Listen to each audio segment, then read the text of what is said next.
Howdy doody. Howdy ho there, neighborino. What's going on? Crap. I can't do it. I can't do Krusty, no. I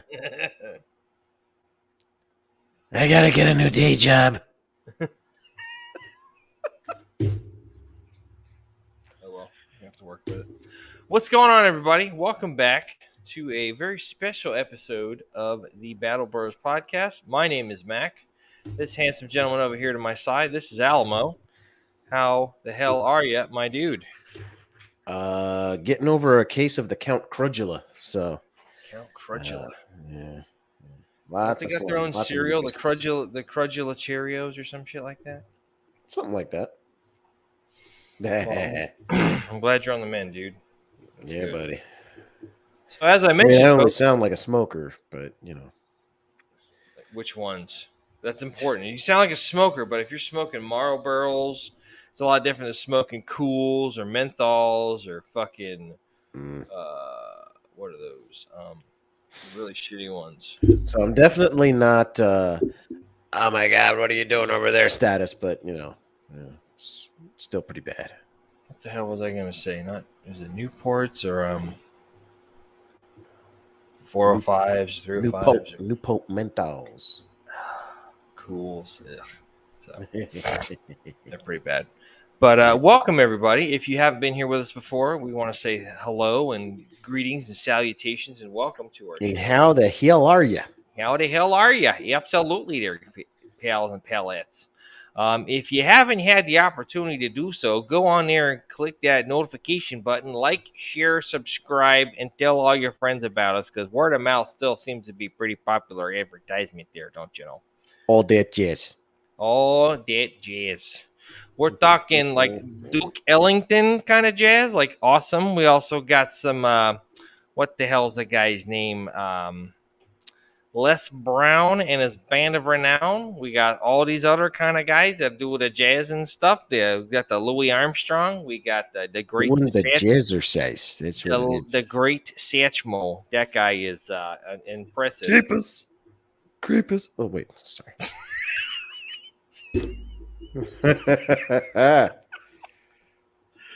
Oh god, that was perfect too. Broke my character by doing a voice impersonation. Damn it, man. So as I mentioned, everybody, this is kind of a milestone episode. This is our season 3 finale, episode 066. If you would have said we would be doing 3 seasons when we first started this thing, I would have probably laughed at you. I'd have been like, yeah, not probably too much. Not at all, dear pal. But the fact that we've made it this far is just kind of impressive. It's kind of awe-inspiring, and it's kind of like, how the hell did we get here? Or did we jump on the wrong bus or something? Did we take the wrong metro line somewhere? Somewhere along the line, you wonder, what the hell did we do to get this far? Did I take the red pill when I should have taken the blue pill and ended up in a place that's about to get hit with a hurricane? And the name of the hurricane is Hurricane Ditka.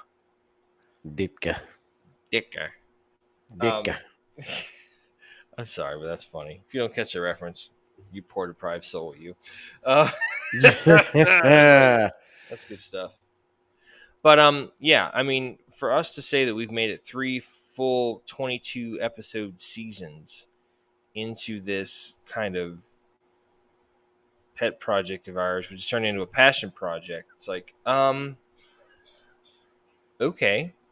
But I'm excited to kind of be at closing the door on chapter 3, just so we can take a nice long break over the summer, have some time off, spend with our families. We have some other obligations. We're going to be next week. We're going to be out in New Smyrna Beach with Alamo's lovely wife Tisha and her organization called Flipside Mentorship. I was drawing a blank, dude. My bad. Flipside Mentorship. If you haven't heard of them or seen what they're about, go to flipsidementorship.com. They have a really awesome thing going on over there. It's all about helping kids with getting mentored and all that kind of junk. it's amazing. There's some really truly magical shit happening over there. So shout out to Tisha and everybody over there at Flipside. If you want to see more of my ugly mug, I will actually be appearing on their podcast next week on Wednesday. I will be their host, which is like, hold on, Mac, the foul mouth SOB from Battle Bros. Hold the phone there, guys. I can talk responsible around the kids when I need to. It's okay. It's absolutely okay. Absolutely, dear pal. So it's gonna be fantastic, is what it's gonna be. I don't know why we keep doing this like Michigander, Wisconsin, Minnesota accent, but Kind of mixing it up is what that is. You know, that's that's what we it's call that there, pal. it's fucking working for me, dude. Let me tell you. All right, I Oh, am enjoying the hell out of it. You know what I'm saying? Oh, sure. So I'm just gonna have to deal with that. My fucking earbud is killing me. So. But yeah, so we're gonna have the last two seasons. We've ended the episode. We kind of ended on a pretty big note. The first season we had what was Christian's last name? Morelio. Do you remember? We had a really good conversation talking about suicide and suicide prevention, recovery, so on and so forth. Really, really awesome. It wasn't combo. Christine. Mm-hmm. Yeah, Christine. Yeah, but her last name, I'm blank. I'm drawing a blank on how we say her last name. That's okay. But that was a great conversation, though. That was it was a great end of season conversation. one. It was a good one, and it was a great to end season one on a high note, talking about just some stuff that needed to get out in the open and be said. So, Oh, absolutely. we're not afraid to break down barriers and bust the balls of these pseudo social topics that are kind of a little bit taboo. It's like, nah, fuck that. We're gonna talk about it. So, Absolutely. kind of shit. And then last season, for episode 44, we had our episode recovery, and we had Dr. Gino come on and talk about just ways to kind of get over and get past some post-traumatic stress. We had a good conversation on that one too. So for this episode, to close out season 3, it's just going to be the two of us. We're not going to have any special guests on. We're going to have a pretty in-depth conversation talking about the subject of identity. So what does that mean to you? What does it mean to others? What is it when you claim something versus, having a title or some kind of label put upon you? And this is one of those conversations that I kind of have a feeling is going to get kind of deep, only because, I would have to say that I had an identity crisis when I came home. Yeah. So. But we'll get more into that later. But it's definitely something that, because it is so common amongst our freaking our brethren, that myself and Mac, we kind of just felt like it was really an important subject to cover.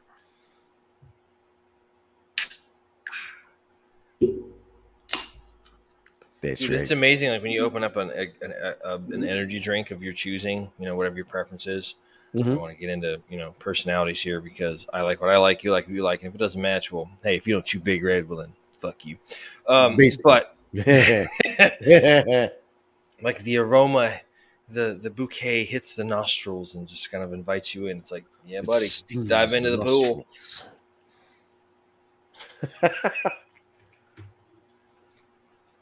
Oh, what is that? That's Monster. What is that? Monster what? This is Monster Chaotic. Nice. And it's one of their juice beverage options. I don't go for just the straight energy drinks because they're a bit much and there's a lot of sugar in them. These are a little bit nicer, a little bit softer, and this has like a tropical bouquet to it. It's it's fucking delicious, let me tell you. I've been like really dehydrated ever since I've been getting over the case of the crudula. So I've been drinking Body Armor.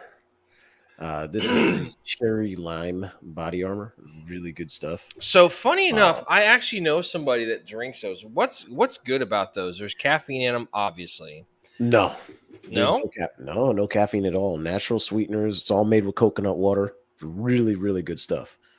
Um, and because it's made with coconuts, there's like natural, like uh,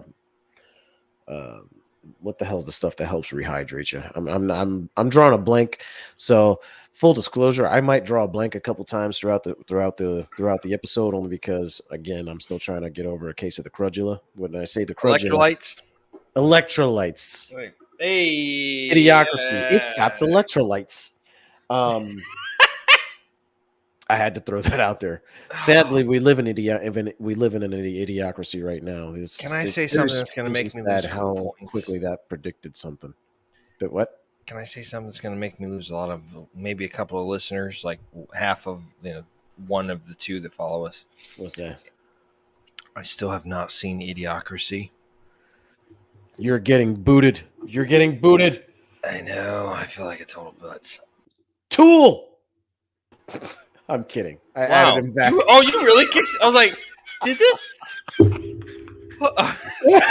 never happened. I was like, I'm sitting there looking. I'm like, this ass clown really kicked me off of my own damn Oh show.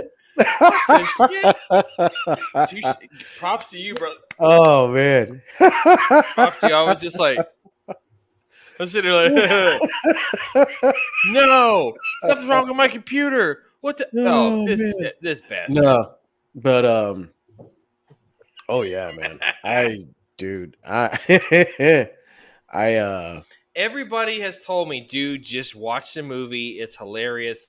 It's even more hilarious with the world we're living in nowadays. But it's that's just because it reflects the world we live in today. Unfortunately. and that's kind of what makes those movies great. Is like they had a lot of forethought. I mean, look at The Simpsons predicting the future for the last 30 years. Dude, they Look at predicted so many different fucking things. And look I don't at know if they try, but no. here's the Matt kicker. Groening is a time traveler. No. Here's the kicker. Matt Groening, okay, seems to look for animators that have one trait in common. They all are very astute mathematicians. You know, the whole idea is like what? Really? Like math is kind of like what? Math is the language of everything, Universal right? language of the universe. So if you kind of factor in, Which, if you mathematics don't and believe that, time equal, time and mathematics, and then if they you kind don't, of if you want to see a cool mathematics movie, watch the movie from the story. It was written by Carl Sagan. Contact. Really good movie with very early Matthew McConaughey movie, but it's also got Jodie Foster in it. Tom Skerritt shows up. Angela Bassett. There's a lot of great A-list actors. James Woods in it as well. Fantastic movie. It's All another about reason why I'm really, really looking forward to the movie Oppenheimer. I want to see how in depth Is that that a movie is. movie or is it a mini series? It is a movie directed by Christopher fucking Nolan, and I And who plays cannot wait to see it. Oppenheimer? I don't remember the actor's name, but he is the lead actor in the show Peaky Blinders. I don't know if you've seen that on Netflix or not, but I'm pretty sure that there's going to be some of our listeners / viewers out there that probably have seen it. Oh yeah, Cillian Yes. Murphy. Okay, yeah. That's the guy that played the Yes. Scarecrow. Yes. In, He played Scarecrow in Christopher the Batman Nolan. Begins. Yeah, Peaky Blinders. I hear is a good show. Like that, you got to get into that. I watched episode 1, and it's one of those shows that apparently it's really slow in the beginning, but as you go along, it just and it's just like a fucking snowball effect all the way through the episode. Yeah. Or through the seasons. It just picks up like crazy. So, real quick, I need to apologize to everybody watching me sit here, fucking brush my hair and wipe sweat off my forehead. It has been so damn hot out the last couple days. Like, I just feel like I'm perpetually sweating. Like, like the SNL skit, Mr. Sweaty, your balls are so tender. Mm-hmm. Yeah, it's been hot. It's been fucking dreadfully hot. So, my bad. No, but that does. So according to this, it is the cast of it is. Hold on, the cast of Oppenheimer includes Cillian Murphy, Robert Downey Jr., Florence Pugh, Jack Quaid, Rami Malek, and Matt Damon's in it as well. Yeah. Speaking of Killian Murphy, I think it's Killian Murphy's, isn't it? Killian Murphy, or is it Potato Cillian or bowler Killian? shoes. I don't know. But I'm in the probably a terrible Irishman for not knowing that. So in Peaky Blinders, he actually, believe it or not, he's actually a World War One veteran, and part of his struggle when he gets back home is figuring out whether he should run the family business. Especially after having left after having left the Royal Army and everything else. So you could kind of say he fell into a sort of identity crisis. Segue himself. Yeah, but yeah. So we're yeah. Just saying. Alamo, just hit him with a giggity. Giggity, giggity, giggity, giggity. So good.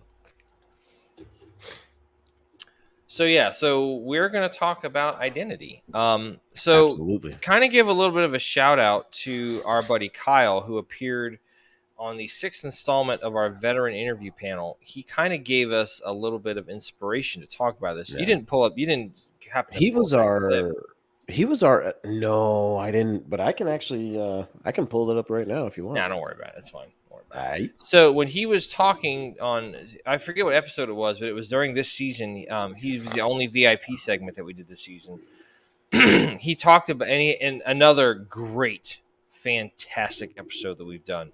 We talked about going into the military during GWAT, getting out, transitioning out, and we also had another whole conversation in the second hour. Just like, Oh, dude, damn, yes. that was dope. He talked about doing the ayahuasca type stuff and how that was just eye opening as hell. If you guys have not seen that episode yet, where he talks about the ayahuasca, you guys really, really need to check it out, man. It's really need to check it out. It's pretty dope. Yeah, it is. Check it out. So when he was on the show, he made a comment that kind of stuck with me while we were discussing it. He was talking about being in the military and then eventually getting out. He's like, for 6 or 8 years, I forget how long he was in. So his episode, by the way, is episode 056. His name is Kyle Oswald. He was a staff sergeant with First 175 in the Ranger Regiment. Yar. Really, really, really good episode. That was like half a season ago. Holy crap. I know. It's fucking wild, right? It's like back in March 3rd. Yeah. Holy crap. Anyway, he made a comment that kind of just like stuck with me. He goes, for 6 or 8 years that I was in the Army, I identified as an Army Ranger. Mm-hmm. And then I got out. I'm like, hey, I'm Staff Sergeant. I'm Kyle. How's it going? So kind of figured this would be a good conversation to kind of close out the season, because identity can mean a lot of different things to a lot of different people. So let's kind of hit the ground running and dig into this. So there were quite a few definitions for the word identity. So let's kind of get into that. Yeah. So if you haven't had a chance, before we get into this, just like I said, we want to make sure we plug the social media type stuff. So if you get a chance, we have profiles on all the major social media stuff. So Instagram, Twitter, YouTube, Facebook, all that kind of stuff. Please feel free to check it out, like, subscribe, share, comments below, all that good stuff. Remember, sometimes it's not always about you seeing the message, it's about you passing along to somebody else and being part of that chain of recovery to others that might need it. So that's right. Make sure you hit that notification bell so you can get all the updates and stuff whenever we're going to start up a new season, new episode, all that kind of jazz. So, all right, sorry, getting back to what we were talking about. So identity, what the hell does it mean? So the definitions I found are the following. The fact of being who or what a person or thing is. The fact of being who... sorry. I've recorded the same thing twice. Idiot. Serving to establish who the holder owner or wearer is by bearing the name and often other details such as signature or photograph. A close similarity or affinity. It's also a sense of who we are as individuals and as members of social groups. Social Now, groups. that one I kind of want you to hang on to. That one, keep that in the back of your mind. Our sense of who we are as individuals and as members of social groups. Now, is the military a social group? Sure. I mean, it is. Yeah. It's other things other compared to that, but it's also a social group. Now, you know, so that kind of goes into the whole conversation of okay, so how do we break down military identity? Well, the first thing, I mean, you could argue this in a number of different ways. So, like, one of the things that sticks out in my mind is, you know, being, and I'm sure Alamo, you can relate to this, having spent some time in a reserve component yourself in the Army Reserve, being a member of the National Guard. You know, we kind of have that stigma of weekend warrior, nasty girl, all that kind of stuff. When I was driving for Uber, I had this somewhat cocky young man get into my car one night, and it said, you know, it had a little, you could do a, damn it, I keep hitting the fucking microphone. Had a little thing on your profile, your driver profile, where it said, you know, you could put in that you were a veteran. It had like a little stamp or a little icon that showed up on your profile and whatnot. So he's like, "Oh, you're a veteran, huh?" I'm like, "Yep." He goes, "What branch were you in?" I was like, "I was in the Army." He goes, "Oh, no shit, I just joined." I'm like, "Yeah, that's cool. Where are you going?" He goes, "I'm on my way up to Fort Drum." I was like, "Ah, 10th Mountain, climb to glory." He goes, "Yeah." So we kind of were talking about that. I was like, you know, he's like, "What's your MOS?" I was like, "Oh, I was 11 Bang Bang." And he's like, "Yeah, me too, man. I'm going up to, like I said, I'm going up to Bragg or to Drum." I'm like, "Cool." He goes, "What unit were you in?" I was like, "I was in an infantry unit here in Florida in the National Guard." He goes, "Oh, that doesn't count." And I'm just like, "Por qué? Could you please repeat what you just said?" So he had kind of formulated this identity of me being, because I said those two words, National Guardsman, that, oh, you only get to go out 1 week in a month, 2 weeks in the summer. You're not real military. Well, had to educate him rather tactfully that yes, we are members of the military as well. When I went through basic training and went through infantry school, I didn't get half credit for going through as a National Guardsman versus full credit for all the guys that are going to active duty. We all trained the same. We all did the same tasks. We all did the same drills. We all did the same type of stuff. So, fuck your face. And I had to kind of politely and, you know, like I said, tactfully tell him, like, I got more time in an Army shitter than you've got in the Army. So why don't you just shut up, you little snot-nosed little fuck? He wasn't happy about that. So, but I kind of proved a point. So, you know, identity can be, you know, whatever it is that you associate with. It can be all kind of different things. I mean, the first thing I'm sure that comes up are guys that are, you know, like we just talked about, active duty versus reserve component. You know, you get, like, if you watch there's a great example of what was that show? Generation Kill. Great miniseries about Force Reconnaissance Battalion, First Marine Force Reconnaissance Battalion going through Iraq when everything kicked off. And they talk. There's this great scene where they have like some guys show up from like fourth division or like third division or whatever, like the Marine reserve units are, because you have the Marine Corps Reserve. There's actually a unit out here in Tampa, the 4th Marine Amphibious Assault Battalion, which is out there on Ganey Bridge. So those guys show up, and they're just portrayed as like a bunch of just blowhard wannabe fucking just goobers. You know, they got like freaking big long horns on their damn front of their Humvee and shit. It's like, come on, guys, they're not all that bad. We're not all that bad. So you definitely have that kind of inter-service, that inter-component rivalry between active duty and reserve or National Guard. Even, I mean, I can't tell you how many times. Like, and I mean, what's your take on that? I mean, you've experienced that, I'm sure. Oh, dude, you know, I would say you have that kind of I would say that kind of experience also kind of extends between the different types of MOSs, like specifically, and I mean We'll get specifically, we'll get into that. We'll get into that. We'll get into that. Just talking. I'm just talking that like reserve component versus like active reserve duty. component.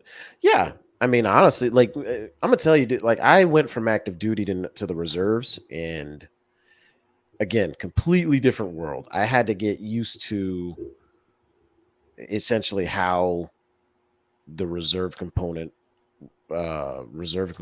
actually worked. It Yeah. was not the same.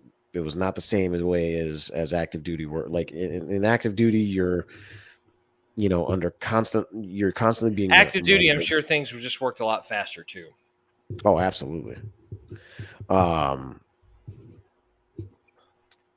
but guys that come over from active duty, a lot of them. I'm not gonna lie to you. A lot of them don't last. There were a couple of guys that when I was in the reserve unit, they moved over and they were just like, dude, I just can't do this. I just can't. So they went back active duty, or they just got And out. they went back active duty. And it's not for everybody, man. It's not for everybody. Now, see, being that's what I did the entirety of my 6 years. I was only National Guard, and say what you want. I mean, if you want to be one of those guys like, oh, weekend warrior, nasty girl, I'm like, hey, that's great. That's your opinion. You're fucking wrong, but that's your opinion.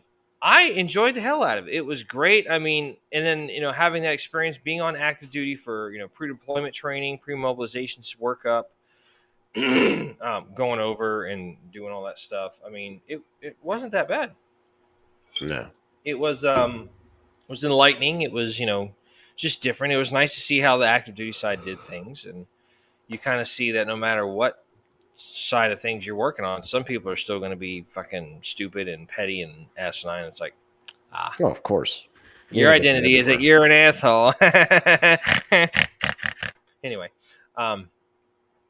but yeah, so now that like we said, we talked about that. So sorry, but yeah,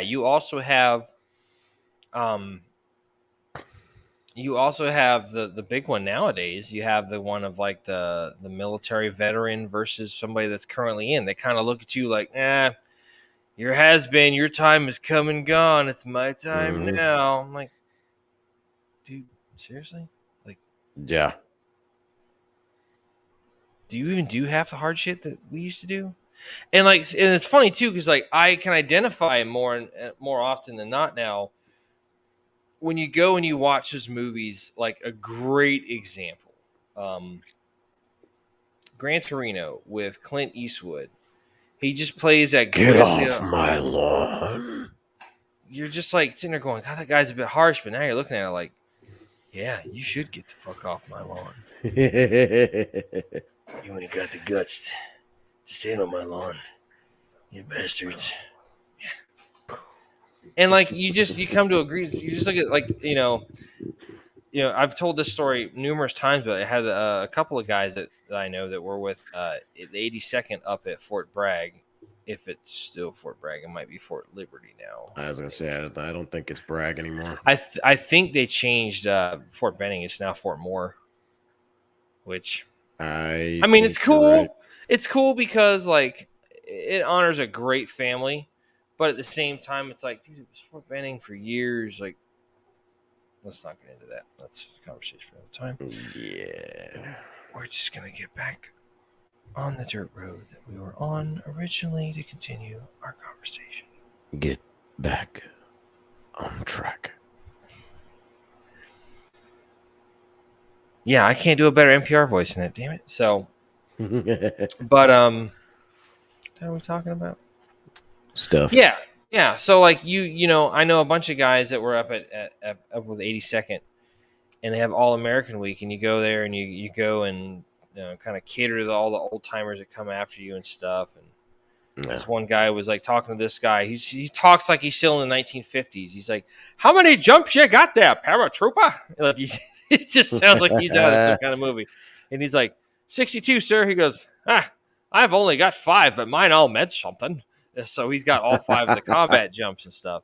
And you Hmm. just look at the new generation, it's like, yeah, that's cool. They're carrying on the lineage and stuff, but it's like they didn't have it as hard as we had it. I mean, especially if you look at Yeah. like Band of Brothers going through with a Captain Sobel and stuff, and he's just a bastard. Great trainer, made the company what it was, made him tough, but just a bastard, right? Oh yeah. So you have that result. You have that identity crisis here too of the identity, not crisis, but the clash of the identity of being a current service member versus somebody who's a veteran. Veterans, we're just like, we've been through that. It sucks, but I ain't got to get up at 5 o'clock in the morning and do PT after drinking all night till 3:30. Yep. So you've got that clash of identity. But then, like we talked about, you also have your if you're in the same unit, like, when I went over to Afghanistan, we had a joint combat arms task force. So we had infantry, we had engineers, we had field artillery, and we had Cav scouts. And you want to talk about some weirdness, when we first started, everybody's like trying to do their own thing and bring their own, rituals and all that kind of stuff. It got weird a little bit because you got infantry guys and like you got, we'd go out to the field and like, infantry guys, you're packing like t-shirts, maybe an extra uniform or two, some skivvies, socks. You're not bringing all that shit. These guys go out to the field Pogey for bait. overnight. Pogey bait.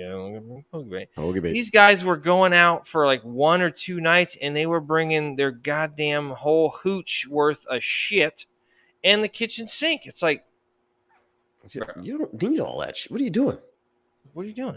And then like we're doing a road march just for familiarity purposes, and it's like they all start running, and we're just like, step it out, don't run, don't be that dick. You don't run and fill the gaps in that way.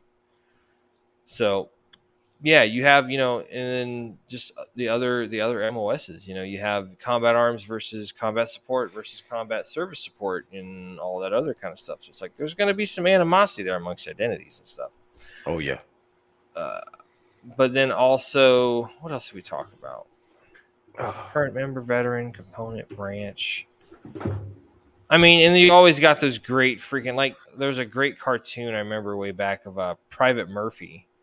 And it's got one that was guy- that was a newspaper comic, I thought, wasn't it? It was, and it actually still is. He actually still has a page on Facebook. You can go on Private Murphy, and they have a Facebook page, which is dope because he still does some good stuff there. But and I think it was in Army Times when he was in the newspaper. It was just in Army Times and stuff. But anyway, so you had it had a great where he's got him. He's like, it's got airborne, and it's like, got the guy with a ranger. We got his ranger cat. He's got his PC ranger rolled stuff. He's like infantry, and he's like airborne. And he's just like freaking 5 jump hump, dirty nasty leg, and all the airborne guys know what we're talking about. So. Mm-hmm. But yeah, it's just kind of like the inner MOS rivalry and stuff. I'm sure I'm probably a little bit different at like at places like Bragg or / Liberty or whatever it is now, just because everybody in that unit is airborne, is a paratrooper. So it's like you kind of, I don't know. It just seems to me like it would be maybe not as much of a difference in that kind of environment because everybody goes through the same crap. You got your same people doing the same stuff or the different people doing the same stuff. Yeah. So no, I mean, I think it's kind of almost the same thing. Like, I know for a fact when I was active duty, we were a striker unit, right? Right. And honest to God, like as a striker unit, I mean, you were, let's just say we identified as infantry guys that were, striker Mechanized. mounted. Yeah, we were striker. Yeah, we were mechanized, essentially. But when they tried to make that move over to dragoons, it was just something like a lot of these blue cords that were in our battalion. We honestly, I was fairly new to it, but I'm pretty sure over time I would have been able to get used to it. But a lot of these guys that have been around for a while, like the old 1st 24th Infantry guys, they just they couldn't wrap their The head guys around. before you that were with Deuce 4. Dude, yeah, they just couldn't wrap their heads around. Oh, I'm not doing. I ain't no cavalryman. I ain't no dragoon. Technically, we are. We're But did you have you know did you have a cavalry style guide on? No, you still had a blue guide on with white yeah lettering, so you're an yeah infantry. because because we were infantry. So in I guess in that degree, I could understand where they were coming from, but at the same time, I was like, I don't know.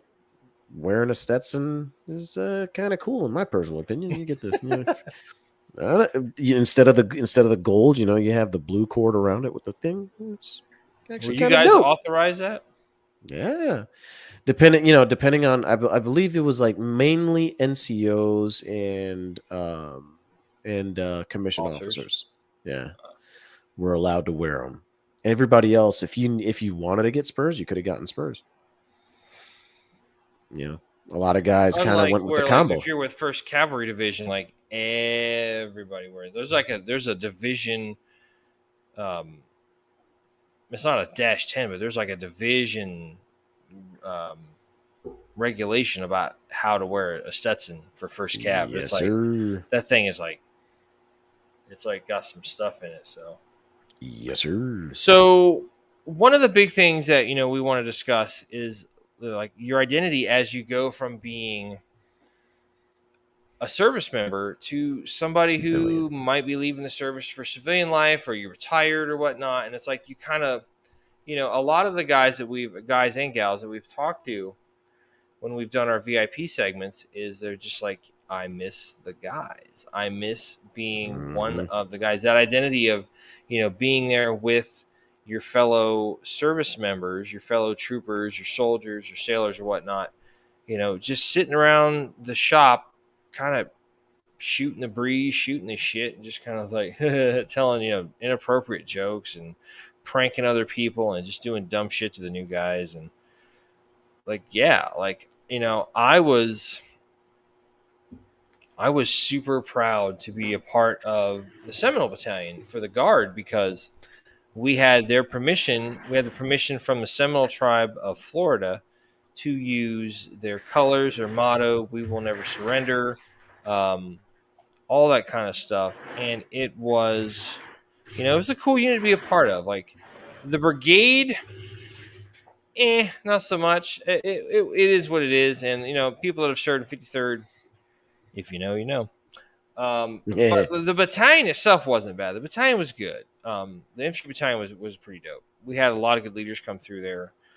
My old squad leader is now the battalion. He's a command sergeant major for the second battalion. I'm like, damn, that's kind of awesome. So I'm trying to get him on the show, man. That'd be dope. But Dupe. it's I don't know. It's like you just go from like having something better, like you're part of something bigger and better than yourself, to just like losing that. And like, you Yeah. hope. Like I was talking to one of my buddies that I served with. He stayed in a little bit longer than me. He enlisted much later than I did. And we were kind of shooting the shit about that, and we'll talk about that in a minute. The subject, the context of our conversation, whatnot.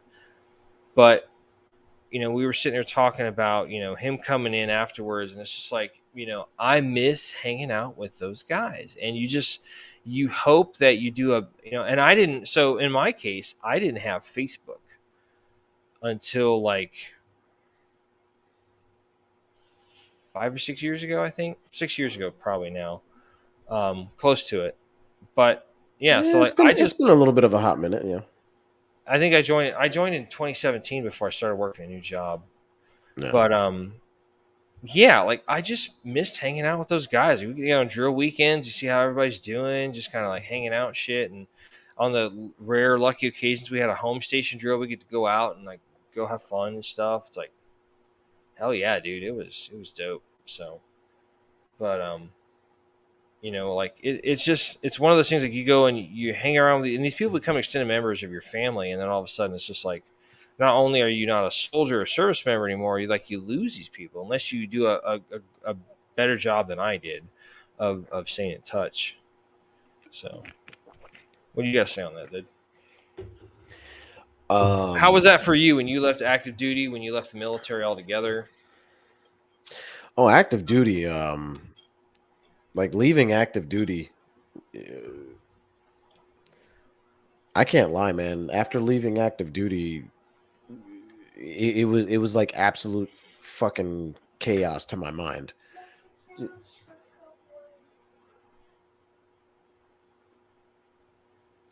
Live show, Hold that folks. We're thought. good. Live show. Yeah. Insert elevator music. Do do do do do do do do do do do do. Anyway, um, but funny enough, I've actually heard quite a few people talk about um, like leaving active duty, like we talked about with our friend Kyle, who's kind of the inspiration behind this subject for this episode. You know, you just go and you're a part of something so much better, and you have these great individuals around you, and then all of a sudden, it's just in a blink of an eye, it's just kind of it's gone and whatnot. So, all right, I think he's getting ready to come back on in 3, 2, 1. Hey, there he is, and we're gonna reverse back, and we're talking. Welcome back. We're talking about leaving active Welcome duty. back. Um, Leaving yeah, active duty was just a mind fuck. live showing kids. Yeah, man. Yeah, no. Leaving active duty for me was just an absolute mind fuck. Uh, you know, you're. I mean, you think about the fact that and in a reserve component structure, you're with these guys, you get to know these guys. Yeah, I mean, you might hang out outside of, outside of drills and things like that, and you guys might actually get along really well, and that'll be your crew. You know what I mean? I can imagine it's not going to be much different, but in active duty, when you're around your crew, when you're around your group, literally almost, if not 24/7, for an extended period of time, and you have that structure, you have that set up for you 24/7 for however many years that you're there, right? In my case, it was 4 because I ended up getting stop loss to go to combat. Man, stop loss was a hell of a thing back then. It So you happened to just quite a had it few of for us. you just signed a contract for 3 years active duty, An active duty contract for 3, yeah, and I and got then you get extended in a year. Yeah. fuck. I mean, for me, it wasn't that big of a deal. So, question, because we never really discussed that. Did they take a year off of your service requirement because of that? So you only had to do like 5 years in the reserves. You only had to do 4 now because you did 4 already. Right, correct. Okay, I had to do 4 years in IRR, um, which you ended up just going to the MP unit. which I just ended up going to the MP unit. Okay, Um, I was but always curious how that worked. You said stop yeah, loss. I was like, oh fuck, I forgot about that. hmm So but I mean, the thing about it for me was, though, when I got back home and I didn't have the support group, I yeah, didn't have the guys around, and I would say much of the time I was alone with a lot of thoughts in my head, especially a lot of thoughts of things that happened when, I was overseas. yeah, It just didn't, it wasn't, it didn't really work as well for me as I would have wanted it to. yeah. Um, like, I know for a fact that when I got back home, I had my family, I had, at the time, who is now my wife, but my girlfriend at the time, Tish. She, I had all those people, but you know, it wasn't the same as having, you know, my platoon mates. You know No. what I mean? And there's a large piece of who I was, like a huge, huge chunk of who I was lost when I lost my friends to you know, basically like when I left the military to where I came home, you know, it felt as if all of that was just stripped away from me, you know. And your buddy, you said it was Kyle, Yeah, Kyle's the said guy that we had on the Army that Rangers. he had Yeah, done, yeah. I think he said it best. Like it was you identify as this, you know, go getter, this person that's going in and, you know, taking fucking, you know, taking hell to the enemy and freaking coming back and, you know, going back out and doing it the next day again and doing all these things. But then when you get home, you're the guy working 9 to 5 being yelled at about dumb shit that in the military you're yelled at about dumb shit, but in the military you're yelled at about dumb shit because if you do that dumb shit you could possibly die. Here it's like, oh, you're yelling at me about that you're getting yelled because at for dumb shit because they don't have good that, leadership skills, and yeah, they also just want to micromanage and pretend like they're the big boss, bad bitch of everything. It's like, correct, you're the fucking bean counter. Would you stop being stupid? exactly. And you Why are know, you yelling at me? You're in accounting. I'm yeah, on the sales floor. Go fuck off. yeah. And you know, I didn't know how to identify myself. I think that was a huge part of my dilemma. And it ended up being a huge part of a dilemma for me for a long, long time. Actually, it extended far past uh, the years after I got home Mhm. because I mean, we've had the conversations, dude. You know, but you know better than anybody that I bounced from many jobs to different jobs, just trying to find myself a place that, and it never worked out for me because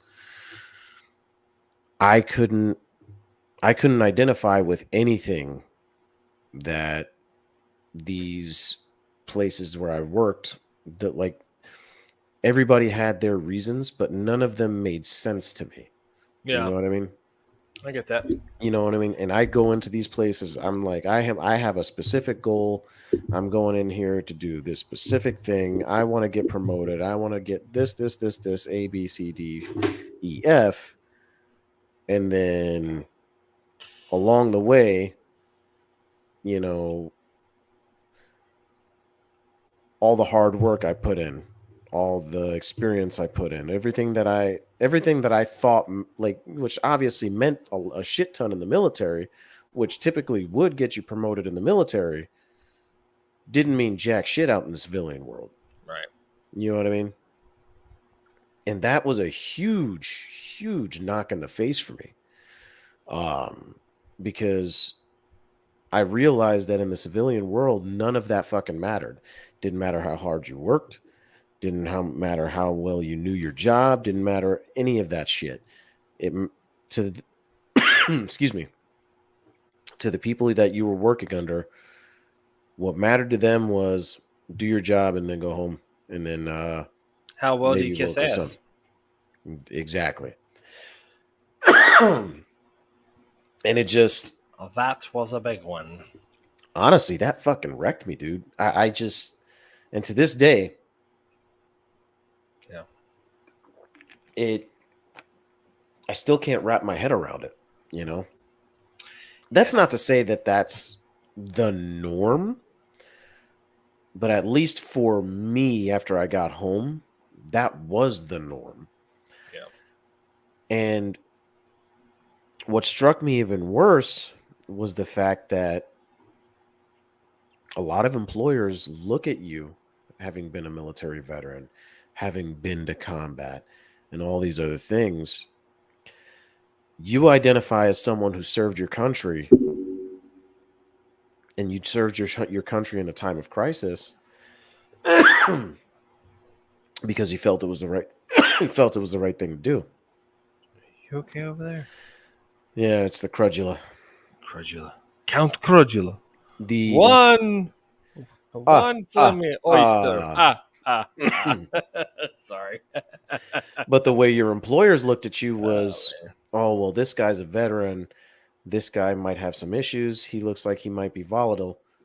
He has good work. He has good hard work. You know, he's a good hard worker. He has great freaking leadership skills. But it's a liability we can't take. exactly. So I agree with that too, man. It's like, and that's even especially hard to, because like having worked for a guy who was a Marine veteran, and they'll tell him like, hey, so I got guard duty coming up. He's like, really? Again? Has it been a month already? And I'm just like, come on, man. Like, you should know better than anybody. Like, we can't get out of this shit. I'm not trying to be a broke dick. I'm not trying to freaking gold brick it or some shit. Like, come Yeah. on. I'm not saying that person did that, but at the same time, it's like every once in a while, it's just like, come on. Like, seriously? So, Yeah. but Like, come on, dude. You fucking know better. But I kind of went through the same thing too, man. After coming home, it's like, and I realized when you were saying this too. It's like, so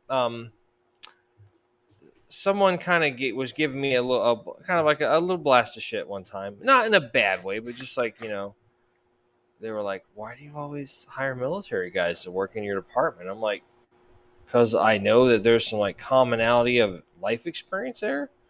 And that just didn't seem Mhm. to be good answer. But now that I think about it, it's like, yeah, you kind of maybe you're chasing that, that identity of being part of like a good group of dudes, where like everybody's got a good work ethic, getting shit That's right. done, And I was just like, I used to kind of feel a little bit,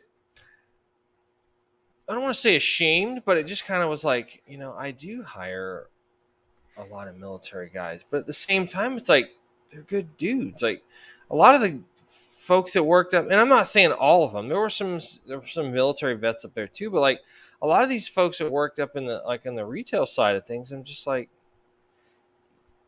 I didn't want to come off as being judgmental, but I'm like, what do they do? They just sit around and lean on the counter all day, and like have they done anything? And it's like, try not to judge somebody just because they come from money or something like that. But I'm like, come on, bro. Like, Yeah. seriously, let's go. But at the same So, time, Ozerza. yeah. I mean, I'd rather, I'd rather have a guy that might have been in a truck driver, been in motor T. I'll take somebody like that over to somebody walking through the street. It's like, can't truck it, fuck it. Yep, you're the guy for me. You come here. You're good. You're good. So let me ask you about this. Let's switch gears just a little bit here. Yar. So we did talk about losing that sense of identity, getting out of the military, especially guys that have been for a long, long, long time. You get guys that you hear horror stories about guys. One of our friends told me a story about some dude. He was like 35 years in the Marine Corps. He was a master gunnery sergeant. He was a master guns. He gets out. He's not even out a month, and he freaking kills himself just because he's like, Mhm. I don't know what to do.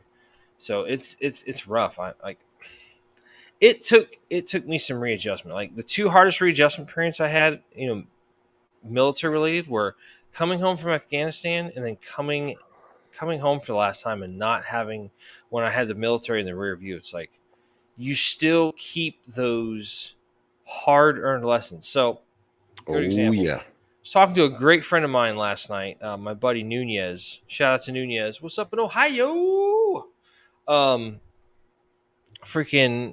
he was talking, so I got his opinion because one of the things I want to talk to a couple people about, and I talked to our good buddy War Daddy Withers, and I talked to my buddy Nunez. I was like, you both of you guys were double service vets. So with War Daddy, he was a Navy vet before he joined the National Guard, and then with Nunez, he went into the Marines. He was an infantry Marine, and then he came over to the National Guard. So with Withers, I said, what do you identify as? He goes, man, I'm a retired sailor who's traveled around the world and seen all kind of beautiful exotic women. I'm not going to repeat exactly what he said because we might get banned for that shit. We want to keep it as in at least in We're this gonna keep it aspect. PG-13. PG But 13. he's like, I've been all over the world, done some crazy shit, and I've seen the world is just it's amazing, it's beautiful, and all this kind of crazy stuff. There's gorgeous women everywhere. Is at the same time I served in the guard, and like some of the people I got to know there are great friends to this day. And I was hoping you're talking about me, uh, but he's like we had some good experiences too. Like it wasn't bad. Like I can identify with both of them. We can I wear both of those hats equally well. With Nunez, like I said, he started off. He was in 3-6, which is 3rd Battalion, 6th Marines.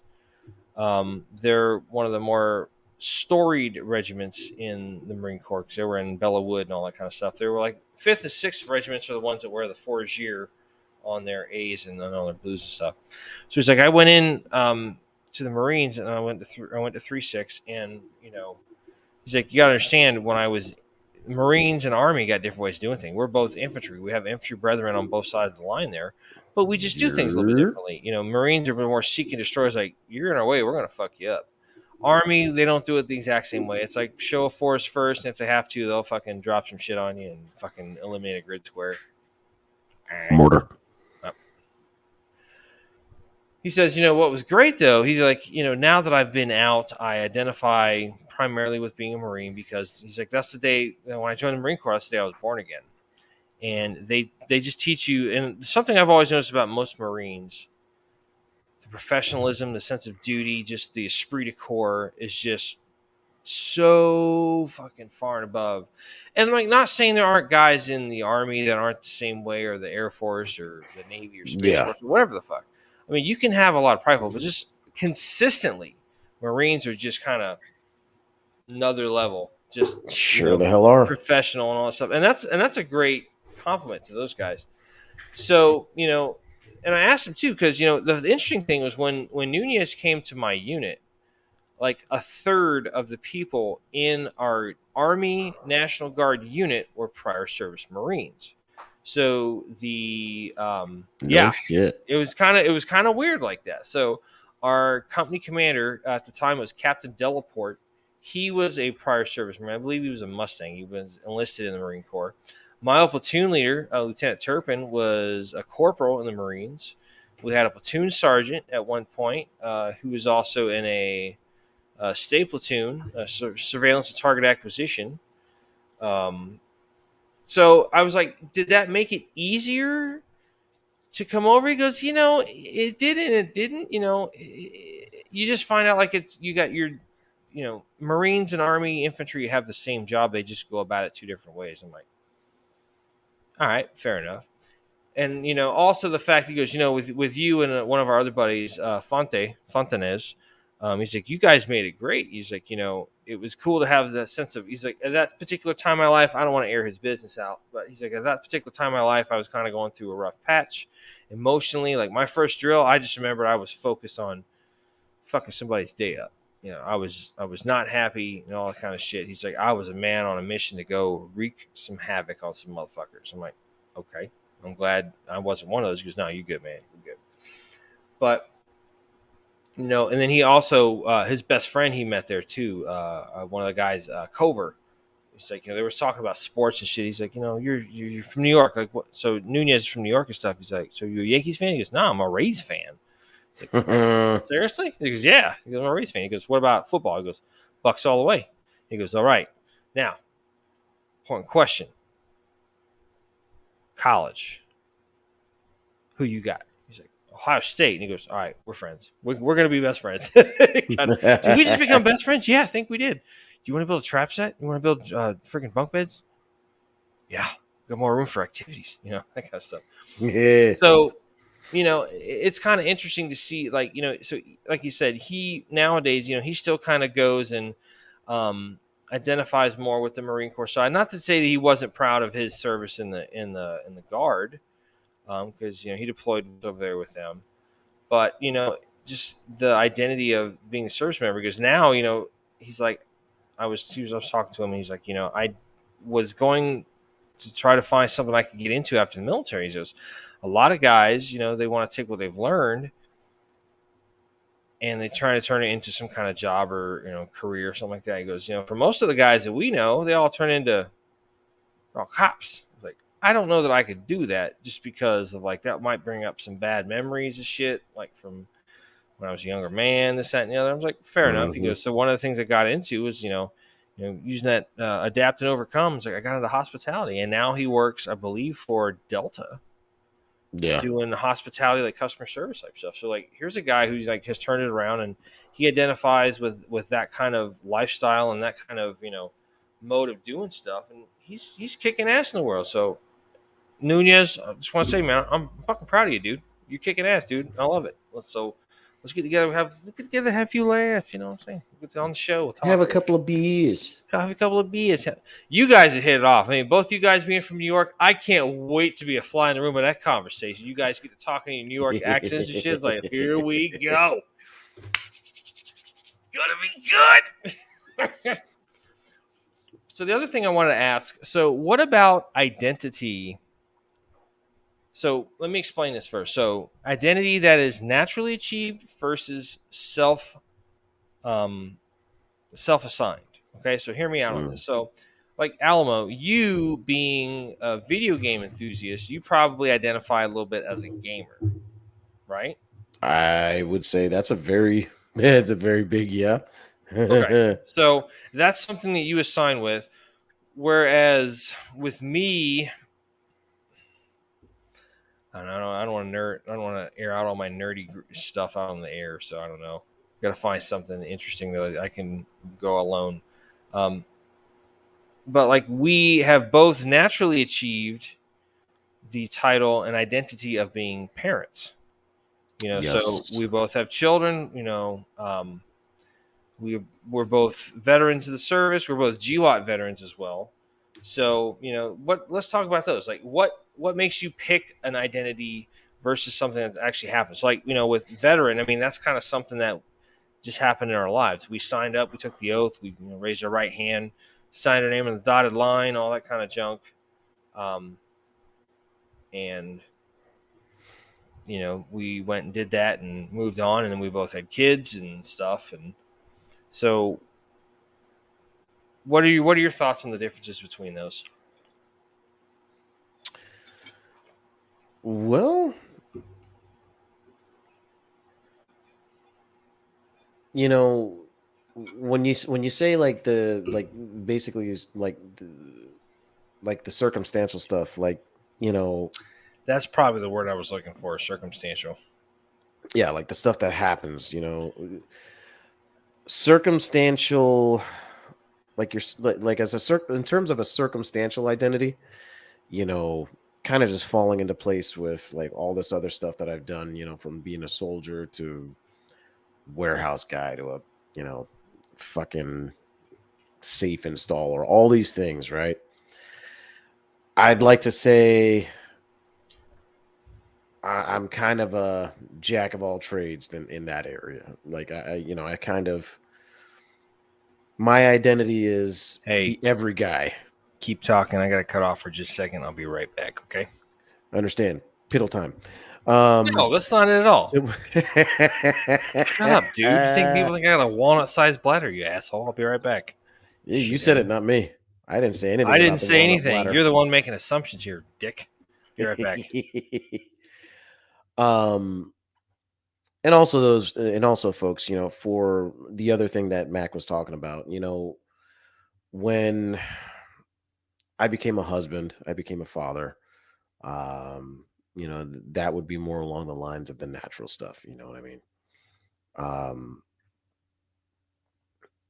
being a dad and being, you know, the dad of two outstandingly hyper and wonderful freaking little buttheads, which they are. Uh, hence, the barge in that I had not too long ago, probably about 10, 15 minutes ago. But it, I truly believe that that's something that can really never be taken away from me. Um, you know, I am truly happy and comfortable with um, my identity as a father. Um, it's one of the things that, in all honesty, kind of just brings me great joy. Um, and What I'm brings you absolutely great joy? being a dad. Yeah. Um, seeing them seeing them do things that, you know, in all honesty, I've seen myself do or experienced myself as a kid, and then I'm like, why the fuck? Oh yeah, that's right, you're my kid. Yeah.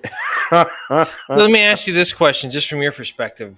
With you raising two boys, they probably have some similar interests that you did, when you were a kid and stuff. Oh With my God. daughter, it's kind of hit or miss. Like, she likes a lot of the older, like, classic rock music and stuff. Like, we love to get in the car and then jam out to like Queen and shit like that. But is it? Do you get the enjoyment of experiencing again, like third party, watching it through your kids' eyes? Oh, dude. Yeah. Like for as an example, we just Yeah. watched the classic movie with the late great Robin Williams, Oh, a Hook. Yeah. where we watched Hook, and the entire time we were watching it, the boys were just like,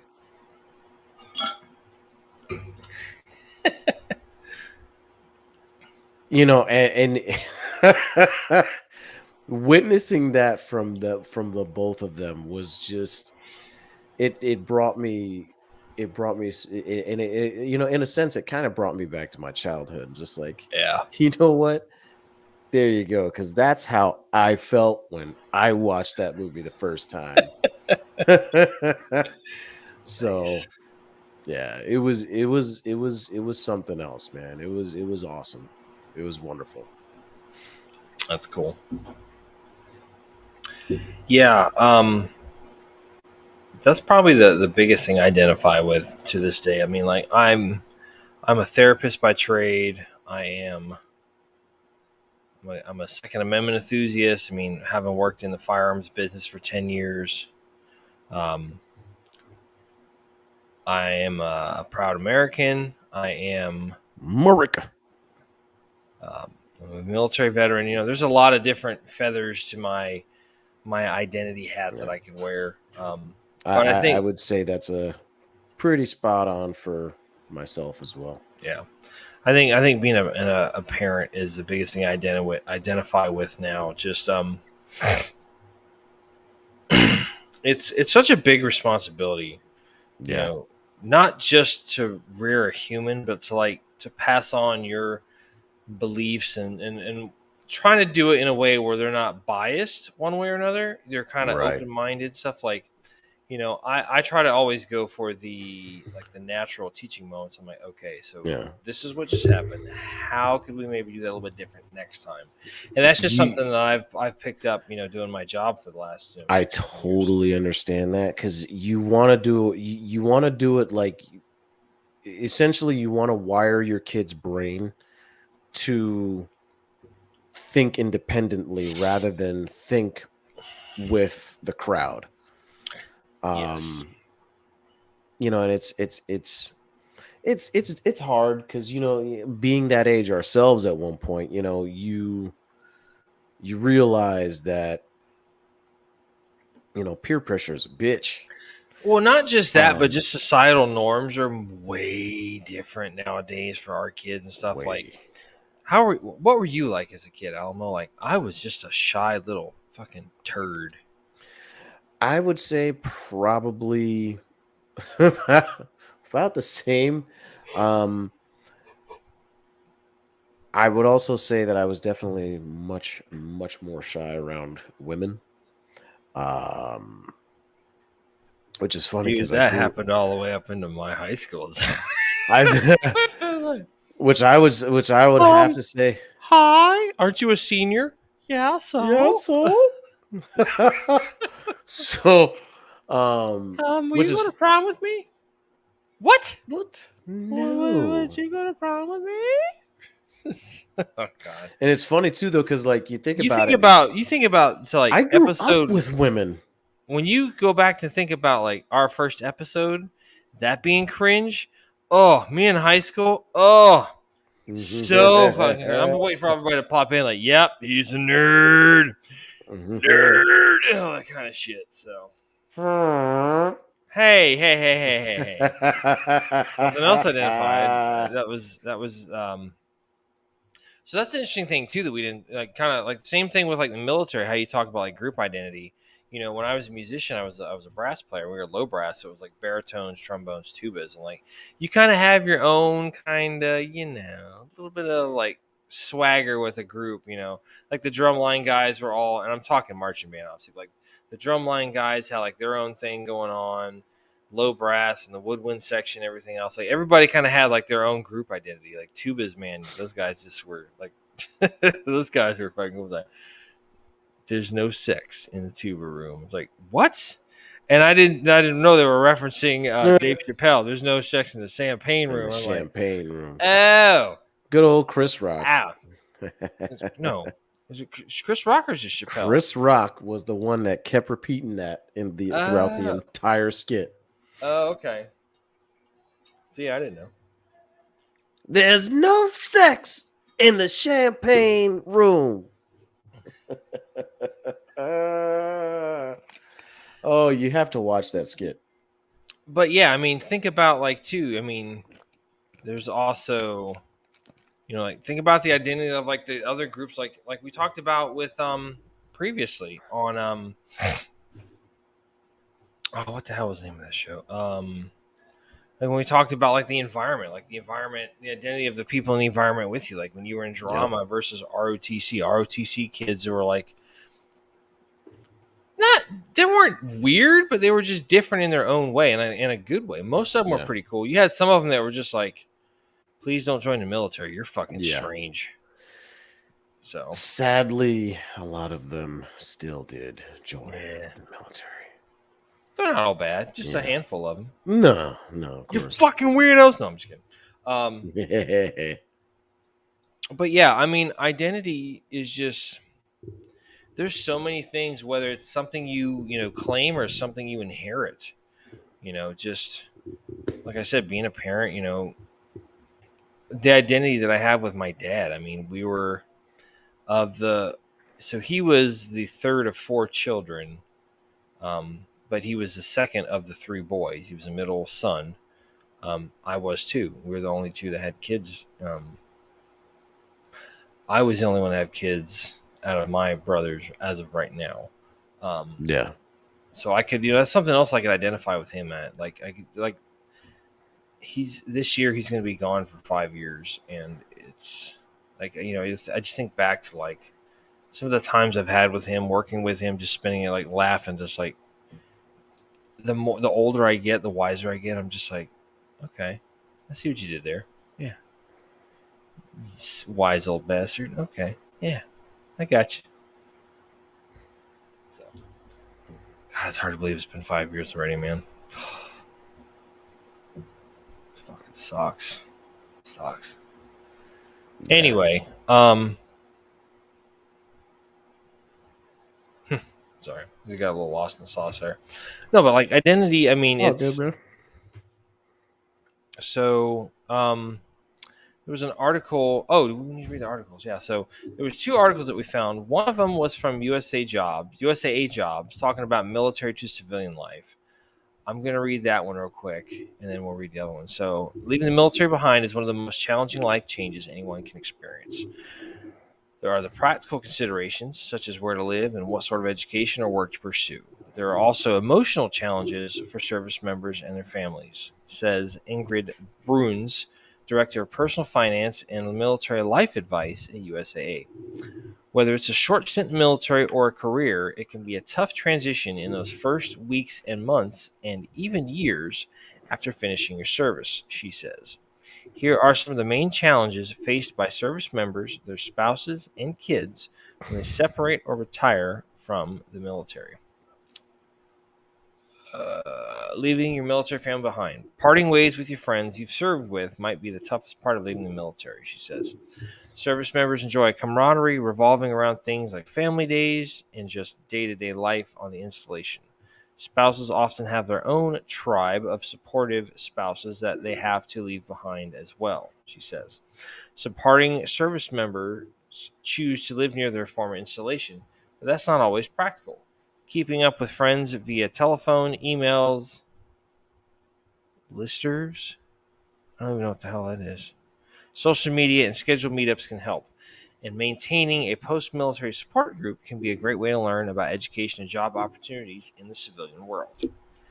Civilian neighborhoods and workplaces are unlikely to provide you with the same level of support and camaraderie that military life provides, but you can find reasonable substitutes. Consider participating in activities like coaching youth sports or volunteering in the community to recapture some of the spirit of teamwork you've left behind, Runes says. Picking a new career after military service. Separated service members often change jobs several times and can be challenged by new financial obligations like rent and health insurance. Hello. What's that? I said hello. I thought you were gonna wait. I thought I was waiting for the hell. Fuck yeah. um, but service members also have skills and talents that are highly valued in the workplace, Bruin says. Managing and leading people is a skill that ex-military members have. I don't like the ex. The way I was explained it was former. Former or prior service. Yeah. Ex is like you have an ex-wife because you're not married anymore. You never have an ex-marine. You never have an ex-army vet. Yeah. Former military service member. Yeah. Whether you served 4 years or 30, you've learned about integrity, you've learned about leadership, you've learned about how to strive for perfection, accountability, and organization, she says. Those are things that are very important to employers and even to your new civilian community. Spouses also often have built up leadership and organizational skills that are valuable to employers. Balancing freedom with responsibility. Man, I don't know what's going on with me. All of a sudden I get choked up. It's the crudula. I'm 100 miles away from you, dude. We ain't been around each other in months, so you keep your crudula to yourself there, pal. Okay, where was I? It's a whole new world of freedom. No longer bound by strict codes of conduct and a chain of command, former service members can be tempted to exercise those freedoms a little bit too much, Bruce says. You're going from being 24 hours a day, 7 days a week employee of the DoD. Now you have your own time. If you were a career service member, you might want to take a little time off to catch your breath after 20 to 30 years in the service. That's fine, she says. Still, leaving the military doesn't mean leaving behind a basic responsibility and norms of conduct. Don't leave behind those core values when you leave the military, because your actions in public or on social media can still affect things like your employability outside the military, Brun says. How to successfully transition out of the military. Untimely. I'm so fucking tired. Ultimately, transitioning from active duty to veteran status is unlikely to be entirely smooth sailing. For those leaving the service with physical or mental health disabilities, it can be even tougher. But some of the best assets you have for managing this change are the ones you gained from your service, such as the friends you've made, the skills you've learned, the discipline you've mastered, the leadership you demonstrated, the path of integrity you chose to walk. Use those assets whenever possible in your transition to civilian life. After all, you have earned them. The path of integrity you chose to walk. That's a good one. I like that. So the other article, this is one that Alma found. The other article. This is called Lost, a Veteran Identity Crisis. So this is from January 6th of this year. So this is relatively new. This is good. At first, I wrote him off as just a little odd. Despite being retired for more than 2 decades, every conversation devolved into a lengthy, often pointless war story. When meeting someone for the first time, he typically introduced himself with his former rank. Where most veterans of my generation eschew public recognition, he basked in it, even actively seeking it out. Over time, as I came to know him better, I realized it wasn't odd. I was seeing. It was someone whose identity was caught up in a profession that he'd long since left behind. He was lost, living his days in a past that grew further distant by the day. When rioters stormed the U.S. Capitol 2 years ago, there were veterans present. Two of the 13 men convicted in connection with the plot to kidnap Michigan Governor Gretchen Whitmer were veterans. A neo Nazi group planning an attack on a New York synagogue was led by a veteran.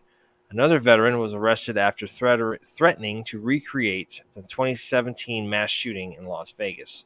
On any given day, the news cycle highlights similar stories from around the country. The post-mortem on these stories reveals a tale all too familiar to veterans. After a brief euphoria surrounding transition, a period of post-separation malaise descends. Some feel alone and isolated in search of a purpose. Now, caveat to this article, y'all. This is covering the.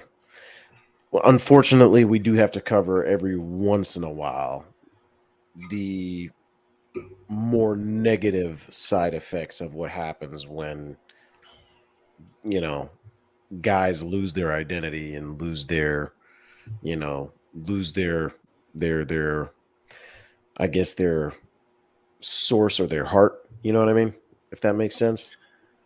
But at the same time, like we've said in the past, we're not going to shy away from something just because it's a difficult conversation. Exactly. We're going to break it open and swim around it for a little while. Others are disaffected, often bitter and lacking direction. Others still find themselves saddled with debt, unable to find meaningful employment with any sense of job satisfaction. For many veterans, this is a tipping point. Some take their anger out on social media, becoming further disenfranchised and isolated. Some fall prey to conspiracy theories spread online, descending into a dark world where disinformation and paranoia overrule facts and logic. Their mental and emotional health suffer while they cling to an identity caught up in a past they can no longer connect to, an identity inexorably tied to a profession they no longer serve. We've all seen this, so why does it happen? Like many high pressure professions, the military emphasizes the need for an in group identity where an individual prioritizes the values and norms of the group over their own needs and wants. That doesn't mean you sacrifice your own identity, but that over time you identify more with a group, form a common bond, and build a shared identity. This serves the profession well, as shared identity and values are essential. But for some, they lose themselves in the process of developing an in group identity. Their profession becomes their identity. There are three distinct aspects to military service that can lead to this phenomenon. First, rewards, raises, promotions, and reputations are often associated with the amount of time spent at work rather than the quality of the work. The more time someone spends on the job, the more likely it is to become their central identity, displacing relationships, activities, and hobbies that might shape an individual identity. Second, military service is highly valued within our society, and success within the profession of arms only adds to that prestige. As a result, some members become so focused on career success and service identity that they disconnect from friends and family, allowing their work to become their sole identity. Third, lengthy service can lead to significant socioeconomic changes, the trappings of the profession. When someone forges an identity around a uniform, career achievements, or influence, it's very easy for them to chain themselves to that identity. The answers for identity transition. So, how do you save yourself from losing your identity? In 2019, rewind. In a 2019 article, psychologist Jana Koretz tackled the same subject, but from a business perspective, using the term enmeshment to describe how people working in positions of power often lose their individual identities. She offered 5 steps that can save someone from losing their identities. Number 1, delegate. this is as much about giving up some control as it is about freeing up time. You don't have to do everything, and you don't have to spend your nights and weekends in the office. This starts with trust but verify and builds from there. In the end, it reduces stress and buys back time you might not otherwise have. Step number 2, get a hobby. Hmm. Koretz's advice is to start small. Find something that interests you and give it a try. You don't have to commit to anything long term, but start trying things that help you find who you are. Don't go out and buy the racing bicycle or the full garage gym. Start small, find what you like, and enjoy it. Number 3, expand your network. Your network should not be comprised of the same people you see every day. Reach out to a friend and family. Connect with new social circles. Text, email, direct message. It doesn't matter, you do it, just connect. This had the added benefit of giving you a better cushion to land on after you take off the uniform. Number 4, find the one thing. In City Slickers, which is a great, I haven't thought about that movie in It's a a long time. That's such great a great movie. fucking movie. Oh my God. In City Slickers, Curly often spoke to finding the one thing. Quote, one thing, just one thing. You stick to that and the rest don't mean shit. End quote. What's the one thing? Mhm. That's what you have to figure out. What's important to you? What do you care most about in life? What do you value? Find that and stick to it. Number 5, look beyond the job. This is critical because eventually the job is going to leave you behind. If your entire identity is wrapped up in the rank you wore or the title you carried, you will struggle to find a purpose and an identity outside the ranks of military service. Rather than framing who you are in terms of those two, define yourself by your skills. Because no matter where you go or what you do, those skills will stay with you. Identifying closely with your profession isn't necessarily a bad thing. It can, however, leave you vulnerable to a brutal and painful identity crisis, leading to, as Koretz noted, quote, anxiety, depression, and despair, end quote. Maybe you have become the veteran who regales random people on the street with tales of your exploits during the Cold War. Maybe you become the Geardo.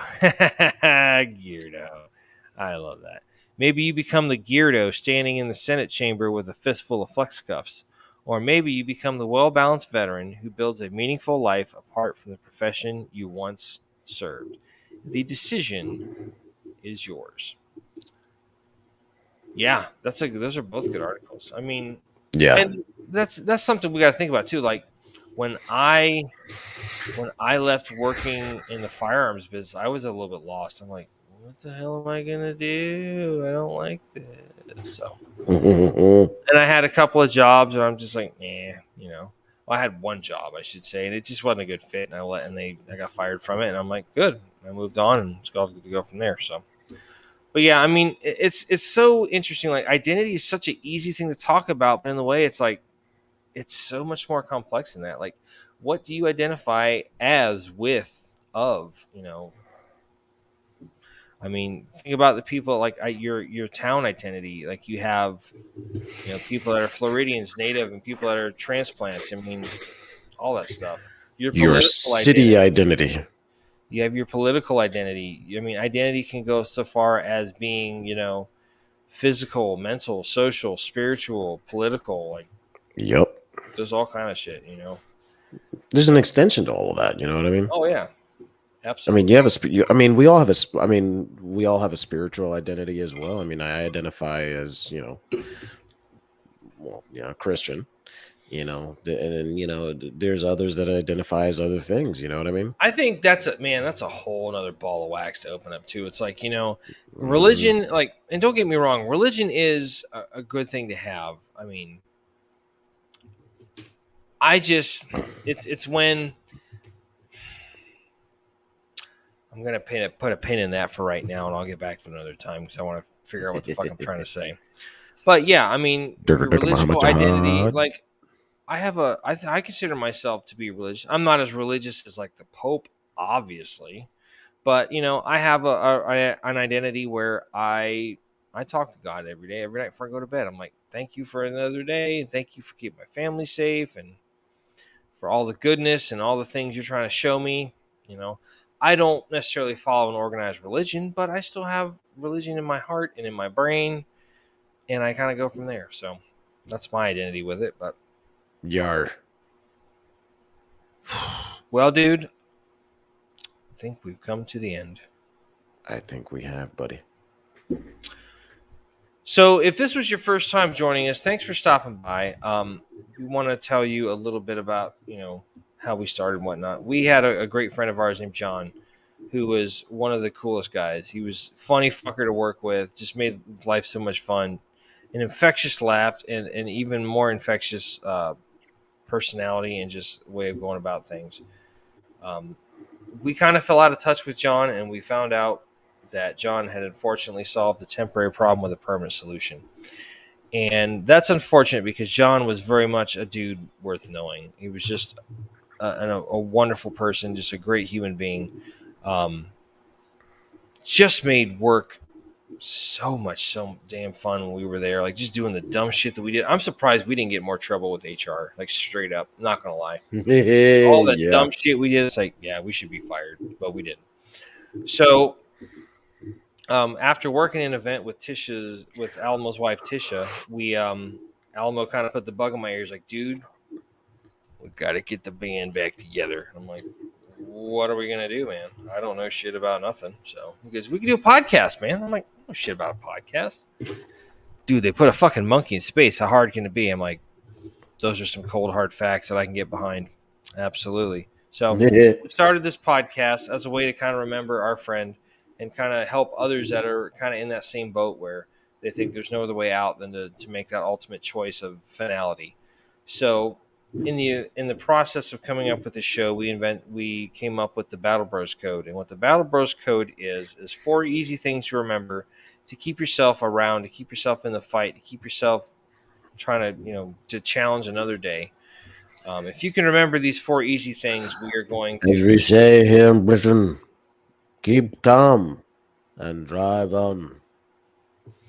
That didn't even sound British. That sounded like some kind of like that sounded like the guy that plays freaking Boba Fett. It was a very bad attempt at trying to be Yeah, Churchill. yeah. So just We'll fight them on the beaches. no. You're talking about the bit where Robin Williams is like, you found out that the same man who did Winston Churchill was the same man who voiced Winnie the Pooh for BBC. We will fight them in the air, on the land, in the sea. Eeyore and Tigger. Good God, that was a great show. It was a great special he did, yeah. Anyway, sorry for the asinine, sidetracking ramblings of the both of us, but so the first tenet of the Battle Bros Code is be tenacious. No matter what you choose to do in life, do it to the utmost and the best efforts of your abilities. Damn You right. may fail, you may get sideways, you may fuck up a lot. Keep at it. Be tenacious. Have the tenacity to say, I'm not going to stop until I do what I want to do. I'm going to go and do the best that I can with what I've got and try to always make it better. No matter if you're being a soldier, a service member, a parent, a gamer, Yar. whatever, a podcaster. Did your light just shut off? No, It just got dark in there all of a sudden. I did. There you go. Be tenacious to remember to leave the fucking lights alone in the middle of the show. Anyway, R. Team 4. Refuse to surrender. No matter what happens, there are going to be hiccups and obstacles in the way of life.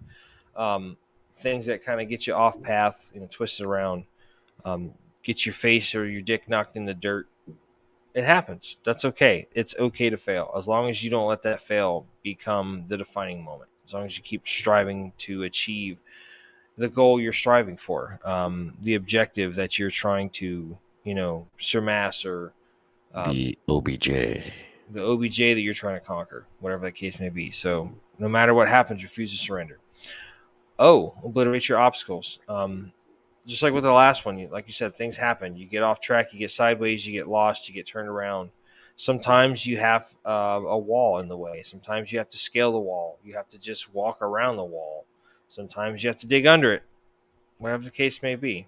Sometimes you got to trail into the woods a little bit, go about 100 yards down the way, and come back on the main path. Okay, cool. Sometimes you got to get some deck cord, some Bangalores, and blow that shit up. And sometimes you drive a striker through it. I don't know, but allegedly it may have happened. So, no matter what happens, obliterate your obstacles. Keep driving on to the objective, to the goal, to the OBJ, to the X. Go for the X. S. Seek out help in a time of need. As we've mentioned many times on this show, almost every time, um, it's okay to not be okay. I can't tell you how many times that we've had the conversation where, like, dude, I need somebody to talk to. I'm in trouble. All right, dude, let's talk it out. We've done that many times, and we're going to continue to do that for each other as long as we're both still here, right? So, no matter what it looks like, get yourself the help you need to stay here. You have a story that deserves to be told. You have advice that can be imparted on younger generations. You have knowledge that can be disseminated to the folks that are on the up and up and coming up through the way like you did back in the day. Back in the day. Whatever that looks like. It could be a family member, it could be a service member, it could be somebody you work with, it could be somebody that you just happen to run into in an elevator on the way to work. Whatever the case may be, it doesn't matter. As long as you get the help you need, that's a start. Okay? There are a lot of different ways to do that. If you feel like you don't have anybody that can help you, there's always resources out there. There's a National Suicide Prevention Hotline. You can call 1-800-273-8255, 1-800-273, and then dial the word TALK, TALK. Or you can dial or text 988. That's 988. They have somebody there 24 hours a day, 7 days a week. If you're feeling like you're going to do some harm to yourself, you press 1. They'll get somebody on the phone with you right away. But you have the option of using that. I would suggest you take it. As I said, I may not know you, Alamo may not know you over here, but we want to. We want to hear your story. You deserve to have your story told and to still be here, to enjoy the fruits of your labor, of your service. If you served and stuff, you deserve to be here, living the good life now that you are no longer in harm's way. So, if you can remember those 4 things: be tenacious, refuse to surrender, obliterate your obstacles, seek out help in a time of need, I promise you, may not be 100% okay, but you'll be doing a hell of a lot better than you were at the start. So that's what our mission is. We're trying to help eradicate this number right here, the 22 a day number of veterans that commit suicide. That trash needs to fucking go away. All right, we got rid of COVID. Let's get rid of that one next. Let's keep fighting on for that. So I'm going to hand you off to my co-host here, Alamo. He's going to plug all the social media shit, and then we are going to sign off for the end of season 3. Yar. We'll go from there. So take it away, bucko. So, if you want to get in contact with us over on the social medias, I recommend you guys do that over on Facebook and Instagram. And with the Facebook, you can see us over at facebook.com/battlebros.podcast. You can see us over on Instagram at battlebros_podcast. Blah, blah, blah, blah. See, now we both got the mush mouth. Because we speak words. Speak words. With mattresses and cotton balls in our mouth. Exactly. You can also catch us over on the Twitter space over at Battle Bros PC. On each one of those social media sites, you can go ahead and contact us via the instant messengers. We will typically contact you within a 24-hour period. We strive to want to build this community. We strive to want to try and build upon the foundation that we've been working really hard to try and establish with Battle Bros, which is we're giving our fellow veterans a place where they can communicate, talk, and work through some shit, because you know what, who the hell is gonna help us work through shit if it ain't gonna be us? And the answer is nobody. So we need to start having each other's backs. We need to start working on getting each other, and you know picking ourselves up by the fucking bootstraps, or by the collar, and saying, hey motherfucker, let's move, let's roll out. So if you don't feel as comfortable doing that on the social media, if you want it to be just a tad bit more private, you could do it over on Gmail at battlebrоспc@gmail.com, where you can contact us anytime, and we are doing our due diligence to make sure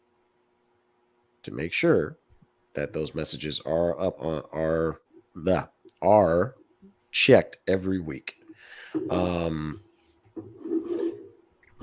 Just understand also. So to kind of sidebar this real quick. So this is kind of the reason why we're taking a little bit of an extended break from yes, doing the podcast. The last between seasons 1 and 2, and then between 2 and 3, I think maybe we took 3 or 4 weeks off yeah, and got right back into it. Which it doesn't seem like it's super hard to do a podcast, but like when you put, we don't want to just get on here and talk about a bunch of like nonsense and nonsense.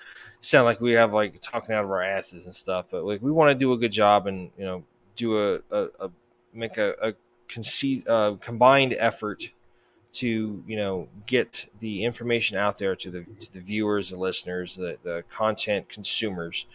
Um, that being said, when you are you got kids, you work a full-time job and everything else, it's like it kind of catches up to you. So we're this is kind of coinciding right with the end of the school year with our kids. Yes, it is. We're going to be taking some time off, enjoy the summer. Once the kids go back to school, we'll hit the ground running and just be like, we're going to blow it out of the water with season 4. We're going to have some fun with it and just really, really, really like get into some good stuff. So Yeah. yeah. So anyway, continue there, Um, Alamo.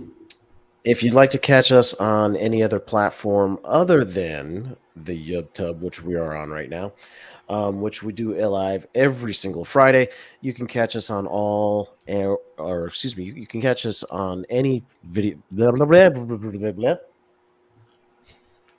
You can catch us on any of the audio platforms that you like to listen to podcasts, anywhere from Spotify. Platforms? You said platforms as opposed to platforms. You know what I You're mean, bitch. you're tired. You, We're both fucking tired. you can catch us over on the Spotify, iHeartRadio, Google Podcasts, Apple Podcasts. Anchor is no longer a thing. It's Spotify for podcasters now.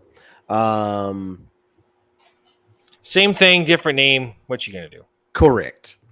You can also catch us on the Audible and Amazon Music,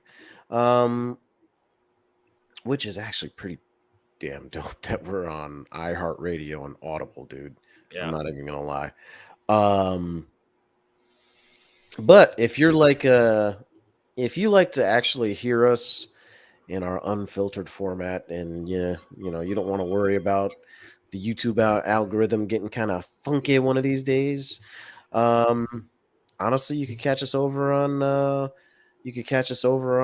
rumble.com, which if you go ahead over to the rumble.com, all you got to do is search Battle Bros, all one word.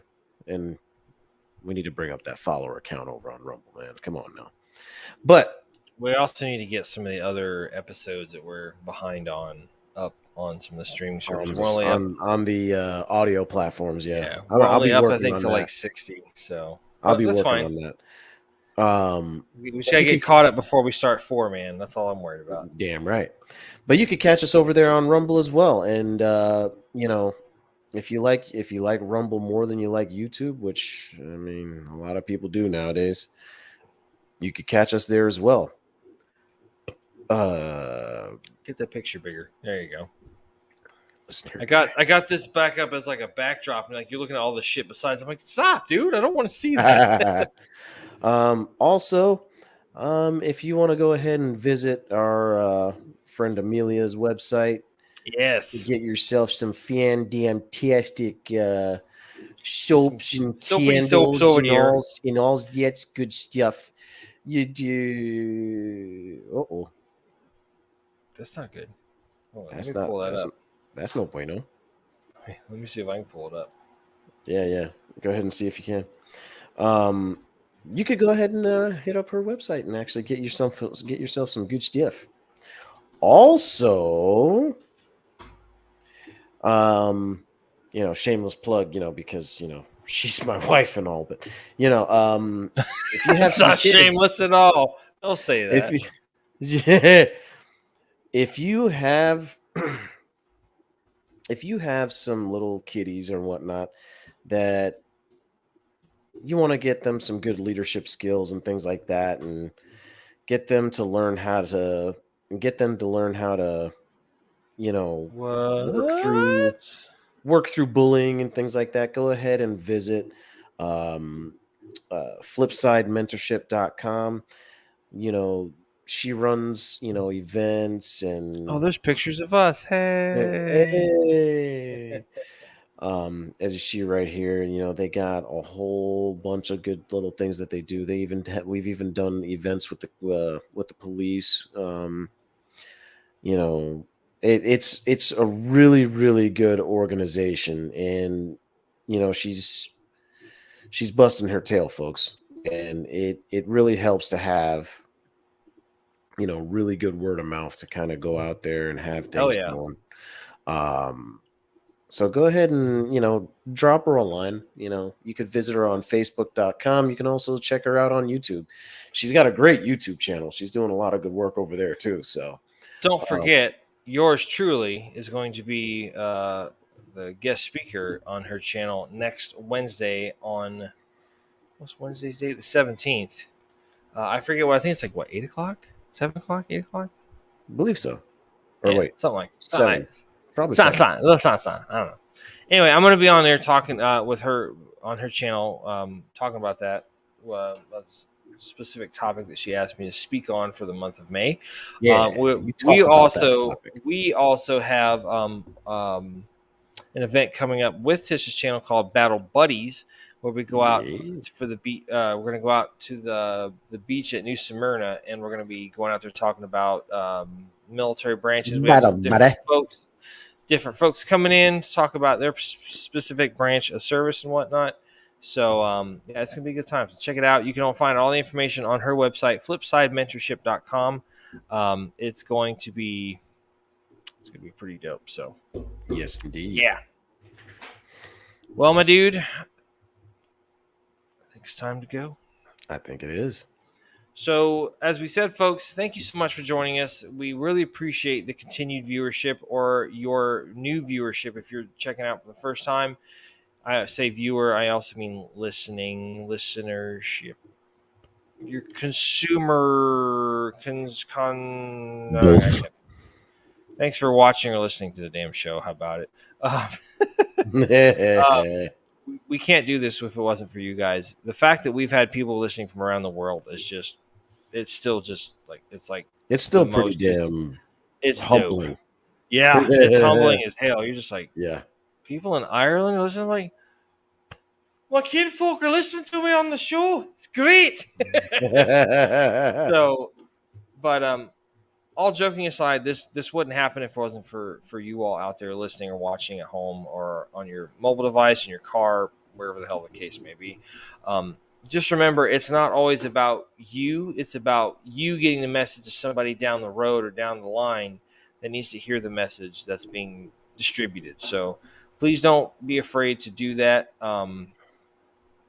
Everyone is vitally important to what we're trying to do here. Get all the veterans as much help as they need, as they can get. They deserve to be around. They deserve to be here. So until we meet again, this has been episode 066 entitled Identity, which is also the season 3 finale of the Battle Bros podcast with myself, Mac, and this handsome stud over here, Alamo. We cannot put into words how much we love and respect and are humbly grateful that you all have chosen to stick with us this far through the journey. Thank you so much. We are going to be taking some time off from this, but check back with us around August Ish. ish. Yeah. sometime right before the kids go back to school. We're going to Correct. take some time off, enjoy the families for the summer, get some much needed rest in, and then we're going to come back and hit the ground hard. So until that Hit time, that ground running. exactly. So until that time, again, thank you so much for stopping by to check us out. Thanks for giving it a watch and or listen. Until then, just remember, be tenacious, refuse to surrender, obliterate your obstacles, seek out help in a time of need. If you can do that, you're going to be doing just fine. Okay, we're going to be Yeah. there with you. So, on that note, this is the Battle Bros podcast signing off for the end of season 3. We will be back down the road soon. Until then, stay safe, stay around, stay humble, stay thirsty. Battle Bros out.